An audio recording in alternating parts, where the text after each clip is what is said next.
Welcome back, focused learners, to another explainer. Let's just jump right into it today, because we're looking at a text that completely flips a narrative as old as humanity itself. It's called The Architect's Divine Debt. Now, this isn't just your standard creation myth. It's this incredibly poetic, deeply mysterious look at the relationship between the creator and the created. It literally asks us to rethink the entire nature of existence, authority, and get this, our own free will. It's an absolutely beautiful, thought-provoking piece, and I am so pumped to walk you through it. Okay, let's dive into this. The author kicks things off with this mind-bending statement: the silence of the infinite is not a void, it is a resonance. So picture this breathless, vast expanse before the very first star was even struck. In that space, you only have the architect, right? The unmoved mover, the beginning and the end. But the key takeaway here is that this beginning wasn't just some empty, meaningless void. No, it was a space echoing with just profound potential and intention. Which brings us right to part one, the canvas of the future. So, looking at this timeline, you can see how things unfold. In that timeless realm, where time is described as literally just a single grain of sand under a massive mountain, the creator looks ahead. But actually, instead of seeing subjects to rule, or, servants to control, the architect saw beloveds. The whole foundation of the universe was relationship, not power. We start with the breathless expanse, that resonant silence we just talked about. Then, boom, with a single intention, the cosmos blossoms into phase two, the divine spark. Matter sings, light dances, and the creator breathes this spark into clay, forming consciousness. Which totally sets the stage for step three, the ages of man, where humanity starts its long, wild journey through both soaring brilliance and, well, devastating darkness. And that brings us right to the core tension of the whole text, the magnificent gift of choice. Look, by giving humanity the capacity to dream and the sheer ability to love, the architect basically had to give them the power to turn away. It's a terrifying kind of agency, right? Because of that absolute freedom, humanity went on to build towering kingdoms of pride and, huge empires of grief. We stumbled. We faltered a lot. And it inevitably leads us to this deeply painful question that humanity has pretty much cried out through the ages. We look up to the sky with clenched fists, weeping eyes, just totally crushed by the weight of our own agency and the darkness we've built. We ask, why is the world so broken? Or, why are we so lost? Honestly, we've all felt that, haven't we? That deep, heavy, existential ache when you just look around at the state of things. This brings us to part two, a staggering cosmic inversion. So the crucial point is right here. This is where the source material drops a massive paradigm shift. As humanity is crying out, this thought from the creator ripples through the very fabric of all things. My children owe nothing to me, but I owe everything to them.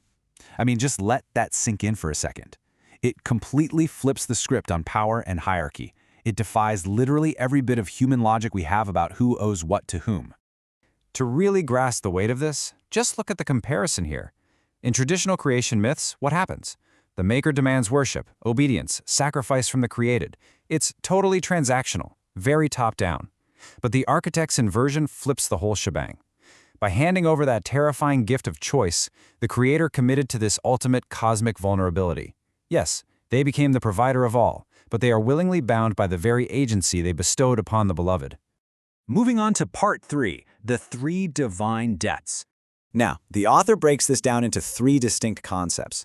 And just to be super clear, we aren't talking about a legal contract here, or a debt paid in currency. It's a debt born out of absolute unconditional love. First up is the debt of creation. Basically, because the architect chose to bring humanity into existence, meaning we'd experience the awe of a sunrise, or the ache of a first love, or the resilience of a mending heart, the creator felt fundamentally responsible for every single joy we'd encounter. Just the act of creating brought about this beautifully self-imposed obligation. Let's move to and see how this builds into the second concept, the debt of presence. Because the Creator gave us the capacity to feel such deep sorrow, the text argues that they actually owe us an eternal companionship in our deepest shadows. It's this rock-solid promise of a hand that will never let go, even, and this is key, even when the child's own hand pulls away. You're never left alone in the dark because the architect takes responsibility for giving you the capacity to experience that dark in the first place. And finally, we have the debt of hope. Since our world is so etched with trials and tribulations, the Creator owes humanity the promise of a dawn that can never, ever be extinguished. It's incredible because it ties those first two debts together perfectly, highlighting the infinite worth the architect invested in us. It's essentially a cosmic guarantee that our story does not end in the shadows. Which leads us into part 4, a love that gives everything.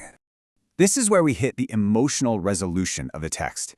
The creator doesn't look down and see, a ledger of unpaid debts or a bunch of rebellious subjects. Instead, quote, every tear is a weight. Every kindness is a reflection of the maker. The creator actually cherishes our tiny, everyday acts of kindness more than any massive galaxy ever spun into existence. Every single tear you shed is a literal weight on the creator's own heart. It's just such an intensely intimate, personal view of the cosmos. You can really see the practical depth of this in the architect's commitment here. Long before the foundation of the world, the creator made a decision to be the silent witness to our struggles and the quiet strength behind our triumphs. And maybe the most beautiful part, the architect commits to walking every single mile of the wilderness just to find the lost. And not because we earned it, right? But simply because we belong to the Maker's heart.